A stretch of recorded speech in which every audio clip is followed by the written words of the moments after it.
இன்னும் நிறைய விஷயங்கள் சொல்லலாம். அதாவது நம்ம கை முட்டி இருக்கு இல்லையா, இந்த கை ஒரு முட்டி, இந்த ஒவ்வொருத்தருடைய அவங்கவுங்க கை முட்டி அளவு தான் இதயம் இருக்குது.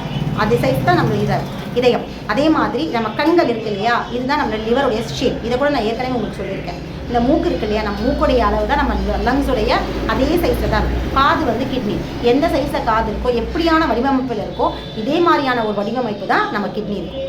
இது வாய் இருக்கு இல்லையா, இது மண்ணீரல். ஸோ இது எந்த ஷேப்பில் இருக்கும். ஸோ இது மாதிரி ஒவ்வொரு வெளிப்புற உறுப்புகளும் உள்ளுறுப்பை பிரதிபலிக்கிற ஒரு தன்மை கொண்டது. சரிங்களா? இது இருக்கும்பொழுது நம்ம ரத்தமாக இருக்கட்டும், முடியை பார்த்திங்கன்னா சில பேர் ரொம்ப சாஃப்டாக அவங்களுடைய கேரக்டர் வந்து அந்த முடியை பேஸ் பண்ணி நம்ம ஈஸியாக அனலைஸ் பண்ணிட்டோம். இது எல்லாமே வந்து ஆய்வு தான். நம்ம முன்னோர்கள் செஞ்ச ஆய்வு அது வந்து ரொம்ப மிக துல்லியமாக இருக்கும். சரிங்களா? ஸோ ஒரு முடியே கூட நம்மளுடைய கேரக்டரை டிசைட் பண்ணி நம்ம கேரக்டருக்கு ஏற்ற மாதிரி தான் நம்மளுடைய முடி, நெகக்கண் எல்லாமே இருக்குது. அப்படின்ற பட்சத்தில் நம்ம உடலுக்குள்ளே ஊறுற ரத்தமும் அந்த செல்ஸும் கூட நம்மளுடைய கேரக்டர் அதை தான் பேஸ் பண்ணியிருக்கோம். அந்த கேரக்டர் எப்படியோ அது அப்படியே தான் பிரதிபலிக்கும். அப்போ மனிதர்களுடைய கேரக்டர் எத்தனை இருக்குது? 1 கோடி பேர் இருக்காங்கன்னா 1 கோடி பேருமே 1 கோடி கேரக்டர்ஸில் இருப்பாங்க.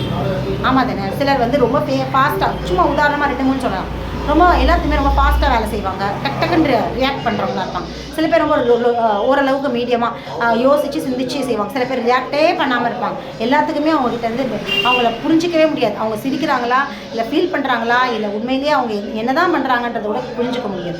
ஸோ இது அவங்களுடைய கேரக்டர்.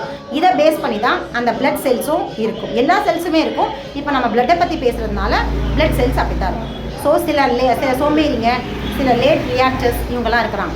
ஸோ இவங்களுடைய அடிப்படை வச்சு தான் அந்த பிளட் செல்ஸை வந்து ரியாக்ட் பண்ணுது.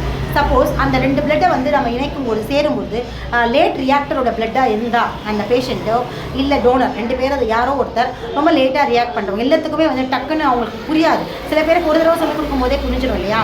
சில பேருக்கு 10 முறை சொல்லிக் கொடுத்தா கூட அவ்வளோ சீக்கிரம் கிராஸ் பண்ணிக்க முடியாது. ரொம்ப ஸ்லோவாக தான் அண்டர்ஸ்டாண்ட் பண்ணிப்பாங்க. ஸோ இப்படியான கேரக்டர் இருக்கிறவங்க உடைய பிளட் செல்ஸும் அப்படி தான் இருக்குது. அப்போது டெஸ்ட் பண்ணுற அந்த ஃபியூ செகண்ட்ஸ்க்கு தெரியாமல் அப்புறமா கூட ஒரு சில மணி நேரம் கழிச்சு கூட அந்த ரியாக்ஷன் அந்த எதிர்ப்பு வந்து இருக்கலாம். ஸோ இதை கவனிச்சிருக்க மாட்டாங்க. அந்த நிமிஷத்தை தான் வந்து டாக்டர்ஸ் வந்து கன்சிடர் பண்ணுவாங்க லேபில். ஸோ இது மாதிரியான பிரச்சனைகள் நடக்கும்பொழுது என்ன ஆகுதுன்னு பார்த்தீங்கன்னா, அந்த நிமிஷம் வந்து அந்த ரியாக்ஷன் இல்லை, 2 சேர்ந்து இருக்குது அப்படின்னு நினைக்கும்பொழுது ஸோ என்ன ஆகுது அப்படின்னு பார்த்தீங்கன்னா, இந்த மாதிரியான லேட் ரியாக்டர்ஸ் இருக்கும்பொழுது இந்த பிளட்டை தெரியாமல் எடுத்துகிட்டு போயிட்டு சர்ஜரி அப்போ யூஸ் பண்ணும்பொழுதோ இல்லை பிளட்டை ஏற்றும் பொழுது இந்த மாதிரியான பிளட்டை ஏற்றும் போது என்ன ஆகுதுன்னு பார்த்தீங்கன்னா, ஃபிட்ஸ் அப்படின்ற ஒவ்வாமை, உடலுக்கு ஒவ்வாமை ஏற்படுது. உடனே அந்த பிளட் உள்ளே ஏற்றும் போது 2 பிளட்டை சண்டை போடுறதுனால தான் உடம்புல ஃபிட்ஸ் ஏற்பட்டு சர்ஜரி அப்போ இறந்துடுறாங்க.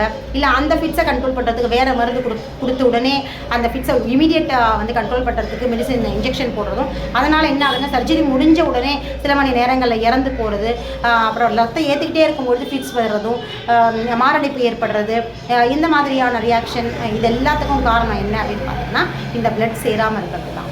ஸோ இதுதான் நடக்குது சர்ஜரி டைமில். சரி, ஓகே மேடம், எல்லாருக்கும் அப்படி நடக்குது. எத்தனையோ பேர் வந்து ரத்தம் ஏற்றி ஆப்ரேஷன் சக்ஸஸ்ஃபுல்லாக முடிஞ்சிருக்கிறத நாங்கள் பார்த்துருக்கோமே. அப்போ அதெல்லாம் என்ன கேஸ் அப்படின்னு பார்த்தீங்கன்னா, ரத்தத்தை ஏற்றுறதா எப்படின்னா, அதாவது நான் ஏற்கனவே சொல்லியிருக்கேன், இப்போ ஒரு விஷம் கடிக்குது, ஒரு பூச்சி கடிக்குது அப்படின்னாலே கூட பூச்சி கடிக்குதுன்னா அது செறிவூட்டப்பட்ட புரோட்டீன் இல்லையா? அதுவும் ஒரு நம்ம உடம்புடைய பொருள் இல்லை, அந்நிய பொருள் தான். ஆனால் அது ஒரு உயிரோட, அது ஜீவராசி, நம்மள மாதிரி அது ஒரு உயிர், பிரபஞ்சத்தால் படைக்கப்பட்ட ஒரு உயிர். அந்த உயிர்க்குள்ளே இருக்கிறதோ ஒரு உயிர் சக்தி கலந்த ஒரு பொருள் தான். அப்போது அந்த உயிர் சக்தி கலந்த பொருள், ஆனால் அது அந்நிய பொருள். அதை டைஜஸ்ட் பண்ணுற அளவுக்கான கெப்பாசிட்டி நம்ம உடம்புக்கு கிடையாது. அது அந்த உயிருக்கான உருவாக்கப்பட்ட ஒரு புரதம். ஸோ அது நம்ம உடம்புக்குள்ளே போகும்பொழுது அது ஒரு விஷயம்னு நம்ம நினைக்கிறோம். அதுவுமே இந்த கல்லீரல் சுத்திகரி பண்ணி வெளியேற்றுறது. ஸோ மேக்சிமம் அப்படின்ற ஒரு நிலை இல்லாமல் மினிமமான ஒரு பாதிப்புகள் நமக்கு இருக்குது. ஆனால் இதே ரசாயன மருந்துகள் ஏற்றும் பொழுது நமக்கு கடுமையான பாதிப்புகள், நம்ம லிவரால் அதை டைஜஸ்ட் பண்ண முடியல. ஏன்னா ரசாயன மருந்துகள் அப்படிங்கிறது உயிர் சக்தியே இல்லாத ஒரு மிக மிக மோசமான நச்சுக்கள். அது எல்லாமே உயிர் சக்தி இருக்கிற ஒரு பொருள் தான் நமக்குள்ளே கடிக்கும் பொழுது அது உடம்புக்குள்ளேருந்து உயிர் சக்தியோடு தான் வந்து உள்ளே ஏறுது. ஏதோ ஒரு உயிர் சக்தி அதுக்குள்ளேருந்து வருது. அதுவுமே நம்ம உடல் அந்நிய பொருள்ன்றதுனால தான் அதை நிராகரிக்குது. ஆனால் இது முழுக்க உயிர் சக்தியே இல்லாத ஒரு ரசாயன நச்சு அப்படின்னும் பொழுது நம்ம கல்லீரலால் சிமிக்க முடியாமல் கடுமையாக பாதிக்கப்படுது.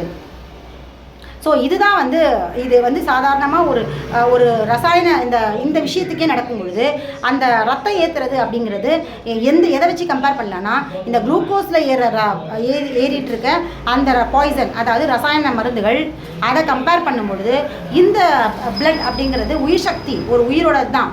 அதை கம்பேர் பண்ணும்பொழுது மினிமம் மேக்ஸிமமில் உள்ளே போகும்பொழுது உடம்பால் அளக்கப்படுது. அதாவது உடம்பு வந்து ஜட்ஜ் பண்ணுது, ரசாயன மருந்துகளை முதல்ல வெளியேற்றுறதா இல்லை உடம்புக்குள்ளே வந்த உயிர் சக்தி கொண்ட ரத்தத்தை. ஆனால் உயிர் சக்திங்கிறத கூட இழந்துருது. அதாவது ஒரு உடம்புக்குள்ளேருந்து ஒரு முடி கீழே விழுந்தால் கூட அதோடைய உயிர் சக்தியை இழந்துருது.